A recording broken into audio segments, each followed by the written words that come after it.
Today I'm going to talk on glaucoma, which is a silent thief of sight. Being the World Glaucoma Week from March 7 to 13, this is very important that everyone should be aware of glaucoma and they should know what are the symptoms and about themselves also and for their dear and near ones also. So glaucoma is a group of eye disorders where the optic nerve gets damaged. So it's not that something like some water collects in the eye. All that things are there. In Marathi or Hindi, it's called as kala pani or kasbindu also. So this what happens is actually a group of disorders where the optic nerve gets damaged in a particular pattern. So what is the optic nerve? Optic nerve is situated at the back of the eyeball, and this connects the eye to the brain. So actually it is a nervous tissue in the back part of the eye which gets connected to the receptors in the brain. These optic carries visual signals from the eye to the brain and it is interpreted in the brain. So it is a very important structure in the visual function. So eye works like a digital camera. We all know that whatever we capture in a digital camera has to be transferred to some device, hard device, then only we can visualize it. So it's like a cable which connects your digital camera to a laptop or some other device where you can visualize the pictures. So in glaucoma also, it is the nerve which connects the eye to the center in the brain. The eye is increased, the optic nerve is damaged, and it is similar to the cable is dysfunctional or getting cut, and the image will not be transferred to the brain, and the brain will not interpret these signals. So, what is an eye pressure or intraocular pressure? Outer covering of the eye is made up of thin and flexible tissues. There are multiple layers actually, and right amount of internal pressure is needed to have the contour to function it properly and for safety as well as for optimal performance. The normal intraocular pressure is between 10 to 21 millimeters of mercury, and whenever the eye pressure goes beyond 20, you have to be really suspicious. So to maintain the pressure and the nutrition of the eye, there is a small gland which is situated behind the iris. So aqueous part, that is watery part from the blood, gets secreted from these glands. It is circulated all over 360-degree in front of this iris, and this is mainly because, as you know, lens and the cornea is a transparent structure. There are no blood vessels. So for this nutrition, this watery part or what we call as aqueous is needed. And once the function is done, it gets absorbed through the meshwork or sieve-like structure from here inside the eye and ultimately to the blood vessels. So these are the drainage channels which are situated in the front part of the eye. So how the pressure builds up? So this fluid which is there fills almost this part and half of the part of the eye also. So if there is any imbalance between the secretion of this fluid from the ciliary body, that is the structures or the glands which are situated behind the iris, and the absorption through this meshwork like tissue, any imbalance in these two, the intraocular pressure obviously will be raised. So when the intraocular pressure gets raised, the weakest part of the eye is the area from where the optic nerve lives. This is a white part, is a slightly toughest part, but to carry these nerve signals, the nerve cells or the axons which leave the area form a sieve-like structure over here. So this becomes the weakest part of the eye. So whenever there is a raised pressure inside, the weakest parts gets affected, and that is the optic nerve. So this is how it gets damaged. So as we have seen, the cause of glaucoma is mainly the imbalance between the this aqueous which is circulated and getting absorbed. As you can see, this is a diagrammatic representation, but you can see it's a sieve-like structure from which it gets absorbed. So if the secretion is more, or because of some reasons like genetic or some injury or some medicines, if the sieve-like structures gets damaged, then the aqueous builds up inside this eye, and this causes pressure on the optic nerve. So this is the main important cause of glaucoma. There are different types of glaucoma. As you can see, there are some patients where their number for distance is in plus. So they have short axial lengths. So if the axial length of the eyeball is small, all these structures, they get crowded. So this is what we call as an open angle. You can see this is the angle-like structure between the cornea and the iris. So this we call as angle. And if it is around 35 to 45 degrees, this we call it the open angle. But if it is the structures are narrow and the iris gets pushed forward, we call this as a narrow angle. And this is an extreme situation where the iris is blocking this angle completely. So we call it as a closed angle. So these are the two main different types of glaucoma. So as we described, this is the open angle glaucoma. The fluid, though it is coming into the anterior chamber, it is not getting absorbed through the meshwork, which is called as open angle glaucoma. And here, because there is blockage and the structures are anteriorly, the aqueous is collecting in this part. Only a few very small amount in microliters gets in here in the anterior chamber, and this we call as a narrow angle glaucoma. For primary open angle glaucoma, there are no symptoms at all. Patient is not aware that his optic nerve is getting damaged because the pressure builds up very slowly. It might go to 22, 24, 26. It is never goes beyond 30. In very rare situation, it might go beyond 30. So between 20 to 30, patients will not have any symptoms. And when the patient starts developing symptoms, the glaucoma has already reached a moderate stage. It is not in early stages. So in acute angle closure, there are symptoms of raised intraocular pressure. So this can be blurred vision. Sometimes if the pressure reaches or goes beyond 35, there can be severe eye pain and headache. Because of the corneal clouding, there can be rainbow or colored halos around the lights. Patient can have nausea and vomiting, and even patient has sometimes eye redness as shown here. So narrow angle glaucoma or an attack of acute angle closure glaucoma have some of these symptoms. So this has to be kept into mind. So what happens when the glaucoma progresses? Glaucoma rarely causes loss of central vision in initial as well as advanced stages. So what happens? Initially, patient doesn't have any symptoms. We know that the pressure is raised. The optic nerve has early damage, but the patients can have a totally normal vision. The optic nerve slowly gets damaged, and patients can perceive loss of field in certain parts superiorly or inferiorly, or some blurring of vision, or peripherally they can they will be knowing that the field is getting reduced, especially if when they are walking down the staircase, they know that the inferiorly they have to turn their head to see certain steps.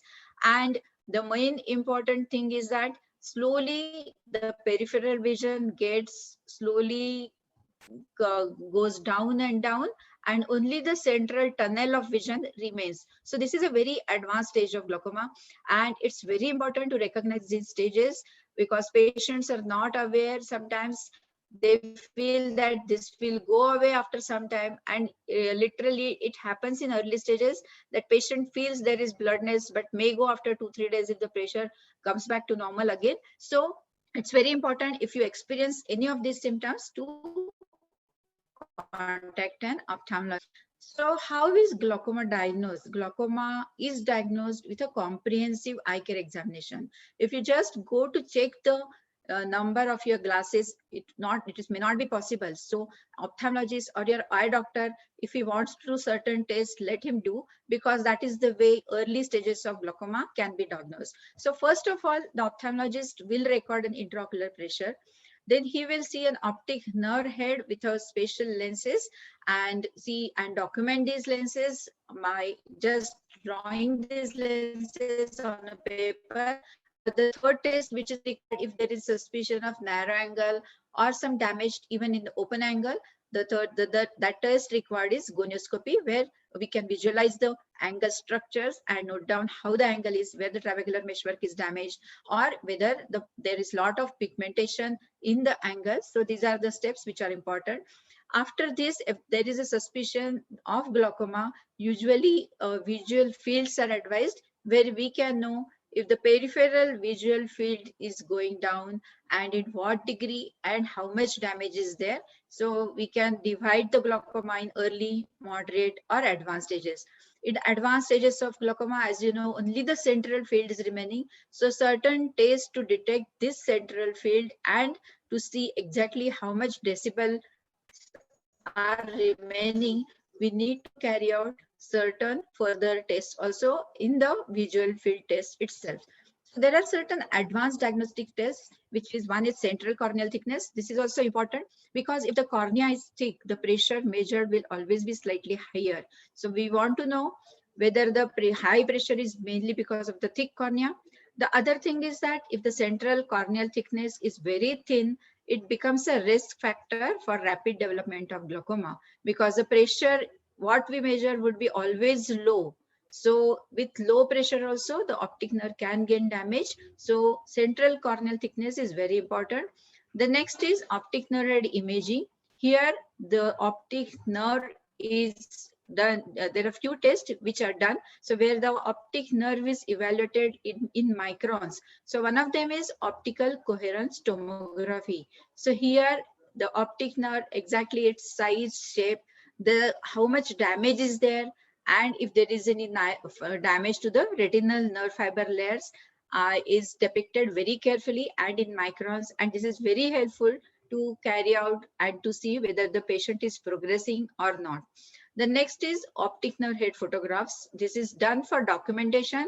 So whenever the patient comes next time, even just by visualizing the optic nerve head as I had described with the help of lens, we know that whether the optic nerve is getting progress, the damage is progressing or not, or is it stable. So it's very important to document the optic nerve head periodically. So how is glaucoma diagnosed? We have seen there are so many tests. And why there are so many diagnostic tests? Because glaucoma itself is a complex multifactorial disease. It's not that like diabetes, we do just blood sugar and diagnose any patient as having glaucoma. So all these tests, if they match together, they're like a pieces of a jigsaw puzzle. So if they match together, then only we can say that the patient is having glaucoma. So, and diagnosing glaucoma is not very easy because there is a very large variation in a normal population. Suppose a patient looks like a glaucomatous damage, but he may be born with that and his optic nerves may be totally normal. So it is very, very important to document and evaluate such type of optic nerves which show glaucomatous damage. So glaucoma, careful evaluation of the optic nerve is essential for diagnosis and treatment. The most important concern is protecting the sight.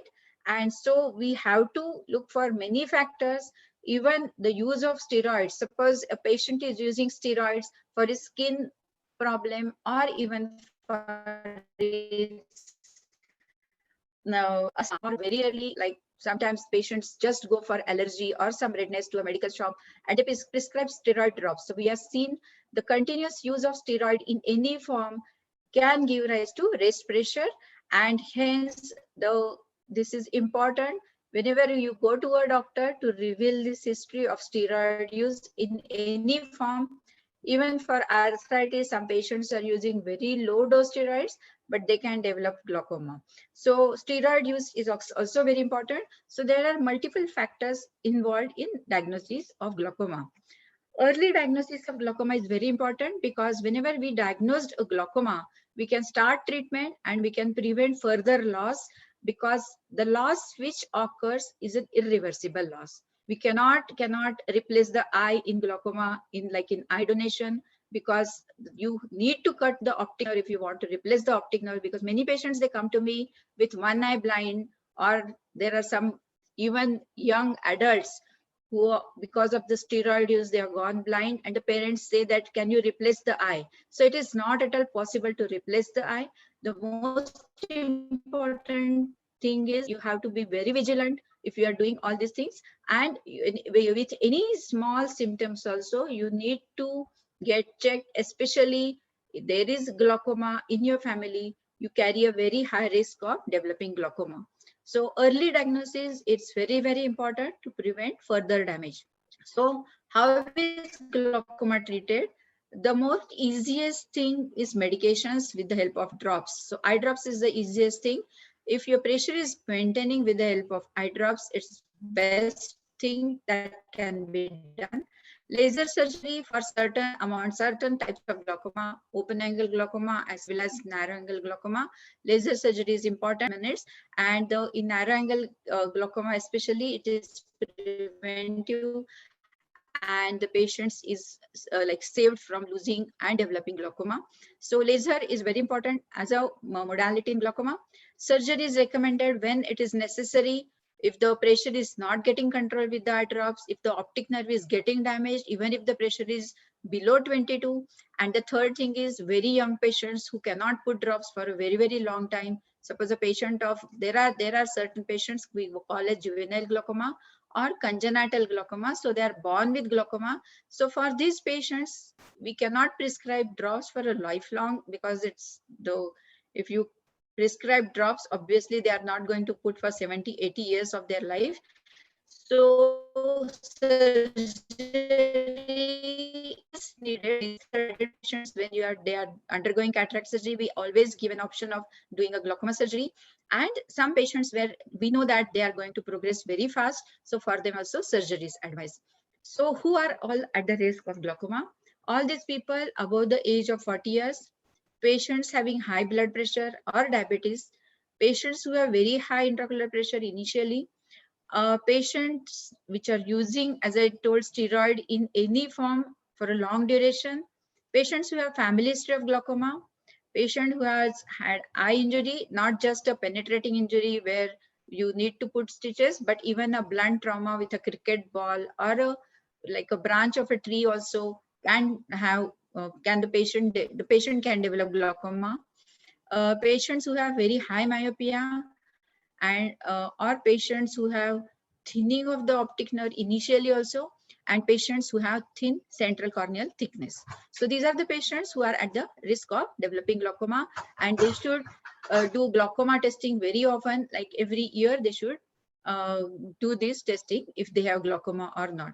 So to summarize, glaucoma is a disease where some patients could have high intraocular pressure, or in some cases even normal intraocular pressure can develop glaucomatous optic nerve damage. So we call these patients as normal tension glaucoma. So due to IOP, the most important factor is the optic nerve gets damaged, and which is a irreversible damage. And slowly this optic nerve damage leads to visual field loss, and if left untreated, after this also can have permanent blindness, which is totally irreversible. So what you need to do, so if you are over 40 years of age, you have myopia, and you have been using steroids for over a long time, or anyone in your family is suffering from glaucoma, especially grandmothers, we know that she was blind in one eye, but we don't know why. So you need to find out if any family member is suffering from glaucoma, has suffered from glaucoma. So then you have to get your eyes tested without fail every 6 months to 1 year. So if you already are a glaucoma patient, you have to use the medication that the doctor has prescribed regularly without fail, because this is a lifelong treatment. Periodic checkup is important every 6 months, or if the patient or if the doctor advise even early also. If the doctor says that the pressure was stable at 16 and now he sees the pressure is 22 or 24, he might start another medication, add another medication, and ask you to come maybe after 2 to 3 weeks. So this is also important. And you should also take your family members for a checkup, as glaucoma is definitely hereditary. So the vision lost cannot be regained, but further loss due to glaucoma can be stopped by appropriate treatment. So timely diagnosis and appropriate treatment are the key factors for glaucoma prevention.